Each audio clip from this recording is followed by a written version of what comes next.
네, 여러분 안녕하세요. 50 플러스 인생, 정말 인생은 2모작이라고도 하고 3모작이라도 하고 앞으로 150살까지 살 수 있다고 그러죠. 의료가 발전하면. 그러면 3모작이 또 가능해지면 100 플러스도 나올 시기다. 그죠? 우리가 딱 과도기인데 여러분 열심히 운동하고 열심히 마음 관리해가지고 100 플러스에도 또 나와서 저도 그때 김영석 교수님만 나오는 게 아니라 저도 나와가지고 100 플러스 인생 3모작입니다 하고 인사드릴 수 있으면 좋겠습니다. 저는 한국 분뇨 아니고요. 분노관리연구소 소장을 맡고 있는 이소원이라고 합니다. 반갑습니다. 분뇨가 아니라고 그랬는데요. 저희 장모님이 돌아가시고 나서 근조하고 오잖아요. 오는데 형님이 저를 불러가지고 여기 와봐. 뭐가 잘못 왔어? 그래서 봤더니, 삼가 고인의 명복을 빕니다 하고 옆에 한국 분뇨관리연구소 소장 이서원 이렇게 해서 왔더라고요. 그래서, 분뇨가 뭐야, 분뇨가. 이거 빨리 바꿔달라고 해야 되겠어. 그래서 제가, 형님 그냥 두세요. 분뇨나 분노나 똑같은 거예요. 그랬더니, 아니, 어떻게 똑같아? 몸의 찌꺼기가 분뇨잖아요. 분뇨로 나가잖아요. 근데 마음의 찌꺼기가 분노로 나가는 거거든요. 그러니까 똑같은 거예요. 하고 이야기했더니 형님이 참 자네 해석도 좋네. 그러면서 그냥 두세. 그래서 오가는 사람들이 계속 저를 분뇨관리연구소 소장으로 알고 있어요. 그래서 아마 제가 하는 사업에는 큰 분뇨 탱크가 있고 그다음에 제가 운전하고 이렇게 다들 알고 계실 것 같은데요. 똑같죠 뭐. 저는 제가 하는 이런 눈에 보이지 않는 큰 마음의 분뇨 탱크가 있고 그걸 운전하는 사람이라고 생각하시면 될 것 같습니다. 힌두교도들이 참 지혜롭다는 생각 저는 하곤 하는데요. 힌두교들이 인생을 크게 4단계로 나눴습니다. 첫 번째가 25가지, 그 다음에 50가지, 그 다음에 75가지, 그 다음에 100가지. 힌두교도들은 일찍부터 100세 인생을 예상을 했었나 봐요. 그런데 그러면 각각의 1, 2, 3, 4단계 특징이 있을 거 아니에요? 맞습니다. 그 특징을 힌두교도들은 하나씩 이야기를 하고 있는데요. 첫 번째로는 받아먹는 시기예요. 그렇잖아요. 25 될 때까지는 주로 받아먹는 게 누구한테 받아먹죠? 맞습니다. 부모님한테 주로 받아먹죠. 그리고 선생님한테 받아먹고 친구한테 받아먹고 25살 때까지는 온전한 인간이라고 보기 어렵다. 왜냐하면 수동적으로 무엇인가를 받아야 되는 허약하고 부족하고 결핍된 존재이기 때문에 그래서 힌두교도들은 그때는 받아먹는 시기다 이렇게 표현을 했어요. 받아먹으면서 뭘 하나? 준비하는 시기다라는 거죠. 학교에 갑니다. 12년 동안 학교에서 공부를 하죠. 초등학교 6학년, 중고등학교 6학년 12년을 공부를 하고 대학 와서 또 4년 또 공부를 더 하는 사람은 대학원에 2년, 박사과정 5년 하면 7년, 4년 하면 거의 뭐 그것도 한 해 더 휴학하고 한다 그러면 12년, 거의 24년을 이제 공부를 하게 되잖아요. 근데 그건 이제 25을 훌쩍 넘어가는 일이고 적어도 25 될 때까지는 대학교를 마칠 수 있겠죠. 그래서 그때는 받아 먹으면서 준비하는 시기다. 받아 먹고 준비하는 시기다. 그럼 25부터 50까지는 뭘 하는 시기냐? 그때는 배운 것, 받아 먹은 것을 적용하는 시기다. 사회 취직도 하고요. 그 다음에 가정도 이룹니다. 그래서 엄마 아빠한테 보고 배운 것을 우리 아이한테 해보기도 하고 많은 눈물도 물론 흘리지만요. 웃기도 많이 웃잖아요. 그리고 직장에 들어가서 내가 형제간에 배웠던 수평관계를 직장에서 동료들하고 해보기도 하고 부모님하고 관계 맺었던 수직관계를 또한 상사 아랫사람하고 하기도 하면서 학교에서 배웠던 거랑 실제 살면서 해보는 거랑 이렇게 다르구나 하고 50까지는 실천하는 시기, 적용하는 시기라고 이야기할 수 있습니다. 그리고 성취하는 시기라고도 할 수 있죠. 진급합니다. 승진합니다. 뭔가 올라가고 뿌듯한 걸 느끼고 내 밑에 사람이 생기고 어느새 나도 사회의 일원이 돼서 기여를 하고 있구나. 가정의 가장이 되고 가정의 엄마가 돼서 아이들을 키우면서 중학교 보내고 고등학교 보면서 뿌듯한 마음의 성취를 느끼는 것, 이것이 바로 50가지 인생이라고 할 수 있겠습니다.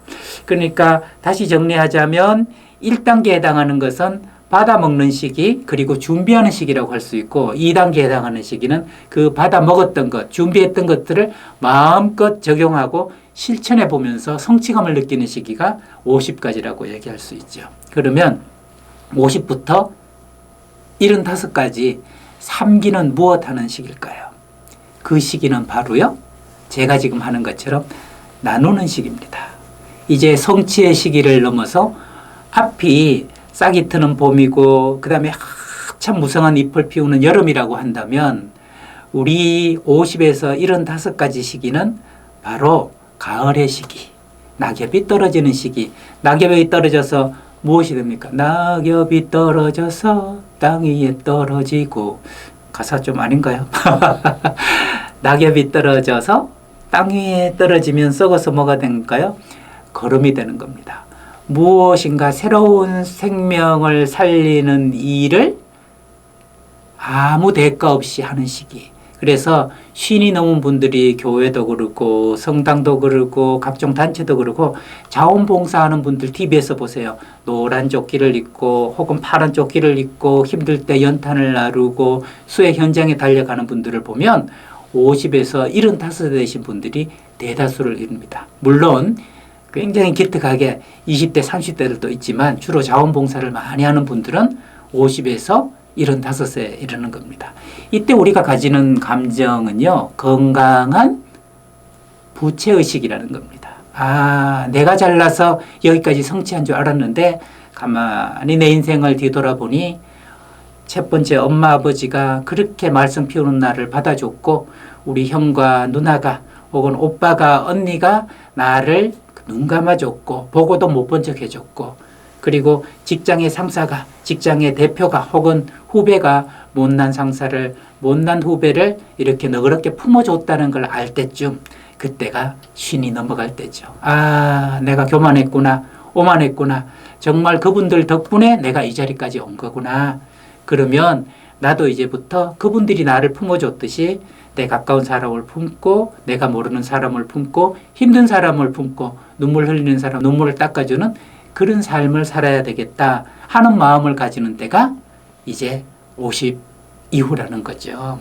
그래서 건강한 부채의식을 가지고 준비했다가 실현했던 것을 나누어 주기 시작하는 시기. 저도 여러분과 제가 알고 있는 것들, 화에 대한 것들을 이제 나누려고 이 자리에 앉아 있는 거 아니겠습니까? 그렇게 나누어 주는 시기, 참으로 아름답게 물들어가는 시기다고 할 수 있죠.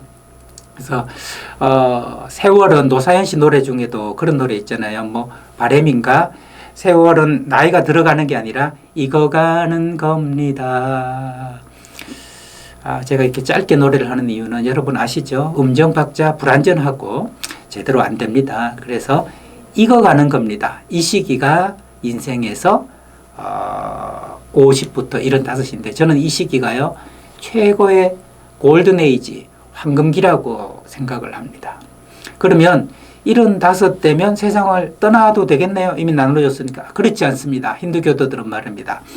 이 시기야말로 대자유의 시기라고 이야기를 하지요. 이것을 영어로 모든 것으로부터 자유롭다고 해서 free from all 이라고 얘기합니다. 뭐라고요? free from all, 모든 것으로부터 자유로워지는 시기다. 생각만 해보세요. 어떤 것도 걸림이 없습니다. 어떠한 데도 크게 화가 나지 않습니다. 어떤 것도 크게 놀라지 않습니다. 어떤 것에도 크게 섭섭하지 않습니다. 어떤 것에도 너무 기뻐하지 않습니다. 담담하게 받아들입니다. 고요한 눈빛, 지혜로운 눈빛, 따뜻한 눈빛으로 그때는 다시 어린아이의 순수한 눈빛을 찾을 때입니다. 그래서 일어나는 크고 작은 일들에 크게 반응하지 않으면서 마음의 평화를 늘 간직하고 늘 자유롭게 온화하게 평화롭게 정말 이렇게 원으로 말하면 360도 돌아온 다시 동심을 회복하는 단계 그때가 75에서 100살까지라는 겁니다. 아름답지 않습니까? 우리가 지향해야 될 바는 어린아이가 되는 길입니다. 어린아이가 된다 하면 감정 표현이 편안하고 거짓없이 들어대면서도 어린아이와 우리 노인의 어르신의 몸매가 다르듯이 마음가짐도 달라야 되는 거죠. 순수함은 같지만 보다 성숙한 순수함이 요구되는 것이 75에서 100세라고 이야기할 수 있을 겁니다. 제 주제는 화가 풀려야 삶도 풀린다. 제가 한국 분노관리연구소니까 마음의 찌꺼기를 좀 드러내서 화가 풀려야 삶도 풀린다는 주제를 가지고 이야기를 하는데, 인생의 4단계를 앞에서 길게 말씀드리냐 하면 화가 풀려서 삶이 풀리면 그래서 어떻게 된다는 건데요. 바로 75세에서 100세 경지로 수준으로 미리 앞당겨서 갈 수 있다는 거죠. 다른 사람에게 뭔가 베풀어 주는 것도 좋지만 중요한 키포인트가 바로 화, 분노라는 겁니다. 여러분, 어르신들 보면서요, 나는 저런 노인은 되지 않아야 되겠다 생각하는 사람은 예외 없이요, 노여움이 많은 사람입니다. 노여움이 많고 또 뭔지 덕이 없어 보이는 사람, 그런 사람 보면 참 나는 저렇게 늙고 싶지 않다 이런 마음 들지 않습니까? 길을 가다가 우리 10원짜리라고 그러는데 막 입에다가 뭐 16cm도 아니고 17cm도 아니고 18cm를 입에 달는 어르신을 보면 속으로 솔직히 그런 마음 들잖아요. 나이를 처먹어도 어떻게 저렇게 처먹었나 이런 욕까지 나오면서 그것 때문에 지하철에서 우리 젊은 세대하고 얼마나 부딪힙니까? 부딪혀가지고 뭐 젊은 세대가 잘못했다, 나이 들면 잘못했다, 꼰대다 이러면서 노스라치라는 말 들어보셨죠, 여러분? 나이 든 게 무슨 벼슬인 줄 알고 노스라치라고 비아냥거리면서 무슨 충이니 뭐 이런 이야기까지 젊은이들한테 받는 노인이 됐어야 되겠습니까? 우리는 이 3기를 잘 보내서 4기는 그야말로 젊은 사람들의 존중을 받고, 그래서 5기로 넘어가는 150세로 넘어가는 그런 우리가 돼야 되지 않겠나. 그 길에 핵심적으로 뭐가 있다? 화가 있다. 노여움이 있다. 그래서요, 먼저 총론적으로 얘기하자면 나이 들수록 온화해져야 된다. 나이 들수록 덕이 많아야 된다. 덕이 많아야 된다. 덕이 많아야 된다. 그러려면 화가 풀려야 된다. 그래서 제가 드릴 말씀은 굉장히 간단한 겁니다. 화를 좀 덜 내고 살자 하는 것을 지금 말씀을 드리려고 그랬고요. 그리고 다른 강좌에서는 화를 덜 내고 살자 그랬지 내지 말고 살자, 저는 이렇게 말씀 안 드리거든요. 화를 안 내고 살면 여러분 어떻게 되는지 아세요? 그러면 암이 생깁니다. 암이 생겨요. 그것은 좋은 게 아니에요. 어디서 잘못 들으면 화를 안 내는 게 아주 뭐 지혜롭고 그 다음에 덕이 있고 괜찮은 분일 것 같죠? 전혀 그렇지 않습니다.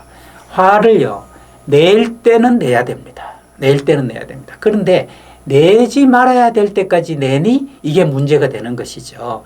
그래서 화를 낼 때는 내야 되는데, 그러면 낼 때 어떻게 잘 낼 건가? 화를 잘 내는 사람 별로 많지 않습니다. 10명 중에 한두 명이 있을까요? 나머지는 다 화나면 무슨 소리를 못해. 화나기 때문에 무슨 소리든 골라서 잘해야 되는데 우리가 그걸 어디서도 배운 적이 없어요. 그걸 둘째 시간에 저하고 같이 나누게 될 거고요. 세 번째 시간에는 이제 내가 화를 잘 내는 걸 배웠다고 합시다. 그럼 문제가 또 남아 있어요. 화를 내는 사람한테 어떻게 내가 화를 잘 받을 건가? 이건 화의 최고수에 해당합니다. 진짜 꼰대 상사, 또라이 부하, 뭐 살다 보면 또 진짜 못 말리는 노답 아빠, 이런 사람이 택도 아닌 일로 화를 낼 때, 그죠? 택도 아닌 일로 화를 낼 때, 저 진짜 맞짱 뜰 수도 없고, 진짜 죽여버릴 수도 없고, 내가 도망갈 수도 없고, 내가 지금 당장은 아쉬우니 같이 살아야 되는데, 나 진짜, 너 이런 말 아시죠? 진짜 노답이다 정말. 밥맛 떨어진다. 이런 분들하고 우리는 살아야 돼요. 살다 보면 그런 분들이 다수를 이루고 있습니다. 정말 내 마음에 드는 사람은 소수밖에 안 되거든요. 그 다수를 이루는 약간 꼰대, 진상, 또라이 이런 사람들을 만날 때, 인생 하수들을 만날 때, 내가 어떻게 이걸 받아줘야 되느냐. 나도 안 다치고 그 사람도 안 다치고 그냥 계속 관계도 유지하면서 일을 해나갈 수 있고 삶을 살아갈 수 있느냐 하는 거는 정말 중요하잖아요. 그것을 세 번째 시간에 다뤄보려고 그러는 거죠. 그래서 여러분, 화를 덜 내면서 사는 비결을 하나만 알려드리는 게 이 시간의 제 목표입니다. 2개 알려주면요, 2개 적어야 되나 이런 생각이 들고요. 3개 알려주면 많은데 외워야 되나? 이런 생각이 들거든요. 그래서 하나만 알고 가자 하는 겁니다. 화를 덜 내는 방법은 덕을 키우는 겁니다. 덕. 또 무슨 고리타분한 유교 얘기야. 그러잖아요. 맞습니다. 고리타분한 유교 얘기를 새롭게 세팅해서 말씀을 한번 드려볼까 합니다. 유교의 두 가지는 맞습니다. 공부를 많이 하신 분들이 여러 분 계시네요. 인과 덕이라고 얘기할 수 있습니다. 인이라니까 또 뭐 길게 설명할 것 같은데 저는 인을 사람 사랑이라고 생각합니다. 인자하다. 인자가 들어간다는 것은 그 사람이 참 덕이 있다는 얘기하고 인자하다는 거고 좀 다른데요. 인자가 들어가는 것은 그것은 사람을 사랑하는 마음을 인이라고 얘기합니다. 그러면 여러분 덕은 뭘까요? 덕. 참 덕 있는 어른이다. 후덕하다 할 때 덕. 덕은요. 사람 품음입니다. 사람을 품어준다는 거예요. 사람을 품어준다는 거예요. 그러면 어떻게 해야 사람을 품어줄 수 있을까요? 그렇죠? 쉽지 않죠? 어떻게? 성격이 부드러우면요. 글쎄요. 성격이 부드럽다고 덕이 있는 걸까요? 그러면 바보들이 아주 덕이 있는 건가요? 그렇지 않잖아요. 뭔가 성격이 부드럽고 온화한 건 덕의 하나의 필요 조건이긴 한데 충분 조건은 아닌 거죠. 우리 수학 배워보면 필요, 충분 조건이 있는데 부드럽고 온화한 기질은 필요 조건일정 덕의 충분 조건이 아니라는 거죠. 그리고 이건 좀 타고난 거기 때문에 우리가 어떻게 할 수 없는 고정 변수예요. 유동 변수가 있다는 거죠. 충분 조건이 있다는 거예요. 그것은 뭐냐 하면 금지하는 것이 적으면 덕이 큰 겁니다. 금지하는 것의 개수와 덕의 크기는 딱 반비례의 관계에 있다는 거죠. 이것도 안 되고 예를 들면 아버지가 이렇게 얘기한다고 해봐요. 너 여잔데 요즘 얼마나 성폭력이 위험한지 알지? 늦어도 10시 되면 들어와야 되고 만약에 11시까지 오면 전화를 20분 단위로 3번 해라. 그렇게 이야기하는 아버지 하고요. 나는 널 믿는다. 조심해서 다녀라. 요즘 또 겨울이라서 많이 춥다. 또 자정 가까우면 많이 춥더라. 이렇게 이야기하는 아버지하고 뒤에가 은근한 꼰대인가요? 좋아요. 자정 가까우니까 뭐 이 소리 뺀다고 합시다. 네가 알아서 잘하겠지만 참 요즘 또 추워지고 또 험한 일들이 많으니까 아유 우리 딸 건강하게 잘 자랐으면 좋겠다. 이렇게 얘기하는 아버지하고 10시 되면 들어오고 11시까지 30분, 20분 단위로 하라 그러고 들어왔는데 왜 전화를 안 해? 지금 11시 10분인데 이렇게 얘기하는 아버지하고 누가 덕이 있어요? 선생님 저희를 뭘로 아십니까? 그런 문제를 내고 저한테 맞고라 그러고 자존심 상해서 대답 안 하랍니다. 맞아요. 자존심 상하시죠. 규제가 많은 사람, 금지가 많은 사람은 덕이 적다는 겁니다. 주변을 둘러보세요. 주변을 둘러보면 내가 다니는 교회 목사님, 장로님, 절에 주지스님, 그 다음에 신부님, 수녀님, 그죠? 또 사회에서 만나는 우리 개모임의 회장님 보면 참 저 사람은 덕이 많아 하는 분들이 금지하는 게 많은지요. 금지하는 게 아주 적어요. 규제하는 게 아주 적다. 이걸 다르게 말하면 내가 중요하게 여기는 기준이 적다라는 겁니다. 그래서 자기가 힘주고 중요하게 여기는 기준이 많을수록 놀랍게도 그 사람은 괜찮은 사람이 아니라 덕이 없는 사람이고 그 사람은 화를 많이 낸다는 거지요. 그래서요, 기준이 얼마나 많은가 하는 것은 내가 얼마나 덕이 없는가를 이야기하기도 해요.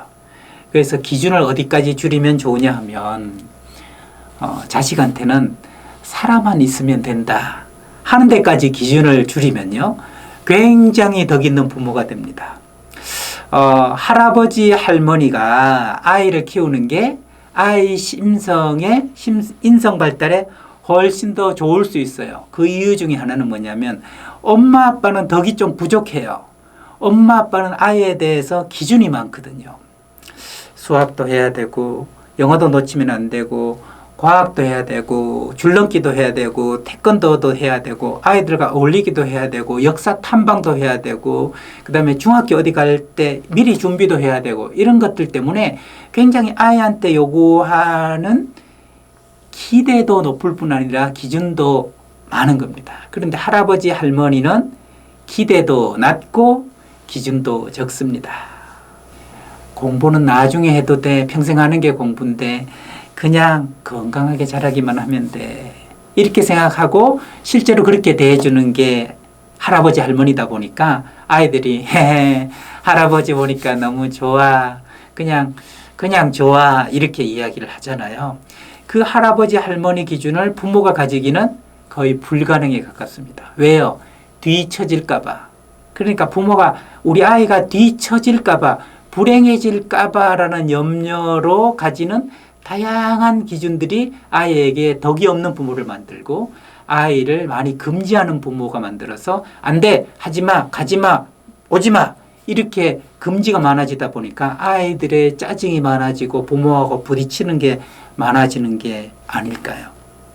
그러므로 내가 가지고 있는 기준은 무엇인가 그리고 그 기준을 꼭 가지고 있어야 되는가 하는 것을 본격적으로 고민해서 하나씩 내려놓고 셋, 넷 자꾸만 내려놔서 마지막에 최소한의 기준만 가지고 그 사람을 바라보는 것. 이게 바로 50 플러스 인생에서 우리가 가져야 될 미덕이다. 아름다운 덕이다라고 이야기를 할 수 있는 거죠. 그래서 50대에 화를 덜 내는 방법은 60대, 70대 화를 덜 내는 방법은 여러분 저 따라 마음속으로 해보세요. 그럴 수도 있어. 그럴 수도 있어. 맞아. 그렇게 보면 또 그렇게 보일 거야. 어느 과장님이요. 그 새로 신입 사원 들어온 아가씨한테 이런 얘기를 했단 말이에요. 아, 참 영민 씨. 아, 옷이 뭐 유치원 애 같아. 뭐 알록달록하게 입고 와. 이렇게 이야기를 했단 말이에요. 근데 영민 씨가 여러 반응이 나올 수 있죠. 아, 진짜요? 진짜 저는 이쁘다고 그랬는데 이렇게 반응이 나올 수 있죠. 쩔쩔매는 거잖아요. 또 영민 씨가 이렇게 이야기할 수 있잖아요. 전 좋기만 한데요? 이렇게 이게 톡 쏘아서 맞짱을 뜰 수도 있잖아요. 그 다음에 또 이렇게 얘기할 수도 있어요. 아, 팀장님 눈에는 그렇게 보이세요? 아, 네. 그렇게 보이시는구나. 그리고 웃으면서 갈 수도 있잖아요. 누가 제일 고수일까요? 세 번째. 이 무서운 신입사원 들어온 거예요. 신입사원 들어온 거예요. 말하자면 두 번째 신입사원 있잖아요. 저는 이쁘기만 한데 하는 것은 둘 다 덕이 없는 거예요. 이 과장님은 정장이나 깨끗한 옷을 입고 출근해야 된다는 기준을 가지고 화를 내고 있는 사람이거든요. 재단을 하면서 이건 아니야 하고 쳐내고 있는 사람이란 말이에요. 근데 새로운 들어온 두 번째 신입은 나 이쁘면 되지. 일만 잘하면 되고 내 마음에 드는 옷 입으면 되지. 네가 내 옷 사주는 것도 아니고 승진시켜주는 것도 아니고 왜 나한테 내 인생에 이래라 저래라 참견이야 쌍 이렇게 마음을 가지니까 나이든 꼰대하고 젊은 꼰대가 부딪히는 거죠. 똑같이 내 기준을 양보할 수 없다는 마음으로 팽팽하게 스파크를 일으키고 맞짱을 뜬다는 거예요. 여기에 비해서 첫 번째 이 신입사원은 너무 불쌍한 사람이죠. 덕이 없는 사람을 만나서 화내는 상사를 만나서 위축되고 마음의 상처를 받아서 그 다음에 들어가서 집에 들어가서 울면서 옷을 휙 집어 던지면서 아 진짜 내가 바보 아니야 이러고 또 정장을 사려고 주말에 가서 백화점에서 누워있는 옷도 아니고 서 있는 옷을 비싼 돈을 주고 사려고 할지도 모르잖아요. 얼마나 불쌍해요. 그죠? 세 번째 아가씨는 어떤 사람이에요? 말은 그렇게 조금 과장이 어떻게 범접할 수 없게 그렇게 보이실 수 있겠구나 하고 갔지만 이 아가씨는 그래도 과장보다는 덕이 있는 사람이에요. 어떻게 해요? 그래, 네 기준으로 보면 그렇게 보일 수 있겠다. 그런데 내 기준으로는 이게 괜찮거든?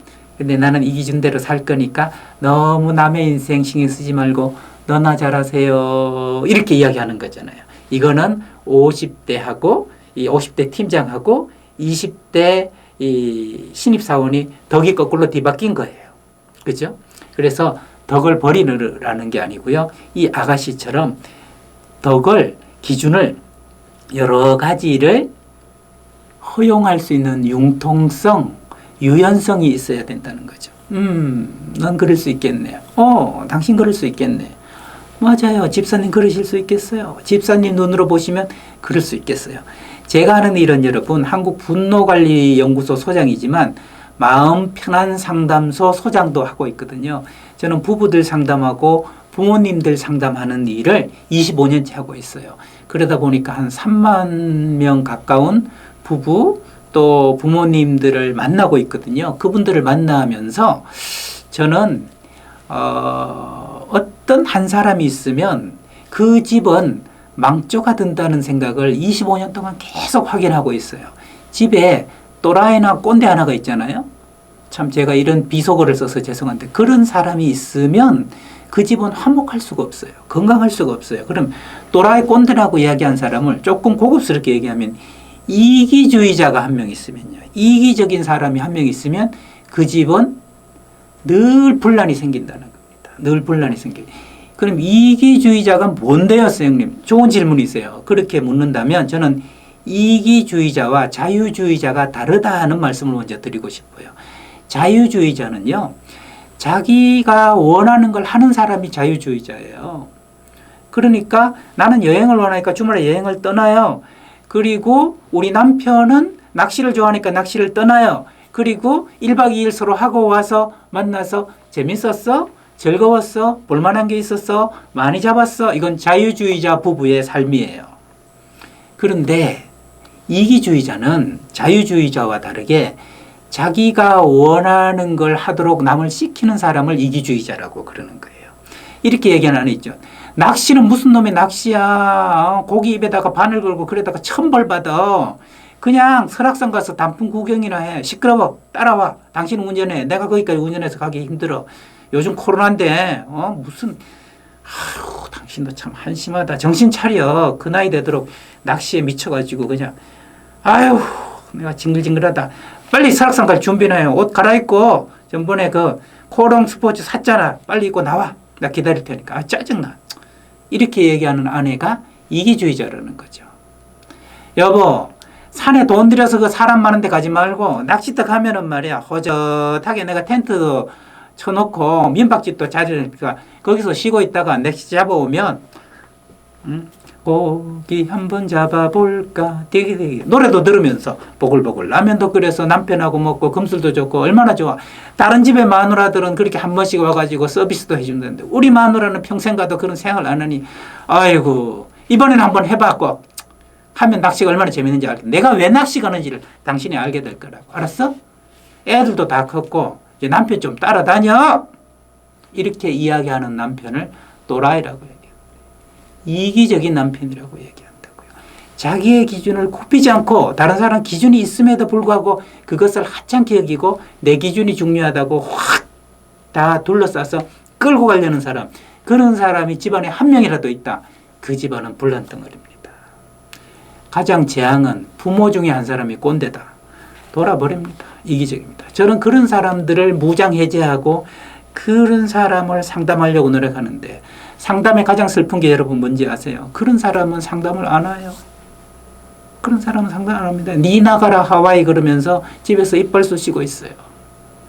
가장 이기적인 사람은 어떤 사람이냐면 나에게는 문제가 없다. 니만 고치면 된다. 이렇게 말하는 사람이 이기적인 사람이라고 할 수 있는 거죠. 그래서 저는 여러분들한테 이런 직장에서의 가정에서 예를 들면서 하나만 지금 말씀을 드렸어요. 이번 시간을 이렇게 정리를 함께 해볼까 하는데요. 50이 넘으면 적어도 금지가 적어져야 된다. 덕이 많은 사람이 돼야 된다. 그러려면 내 기준을 내려놓는 연습뿐 아니라 다른 사람의 기준을 아주 유연하게 융통스럽게 인정하고 품을 수 있는 그런 사람이 진정한 50 플러스 인생을 사는 인생 이모작을 사는 사람이다. 그 말씀을 드리면서 저의 여러분과 나눔은 먼저 여기서 마무리하고 두 번째 시간으로 여러분과 다시 한번 반갑게 인사드리도록 하겠습니다. 고맙습니다.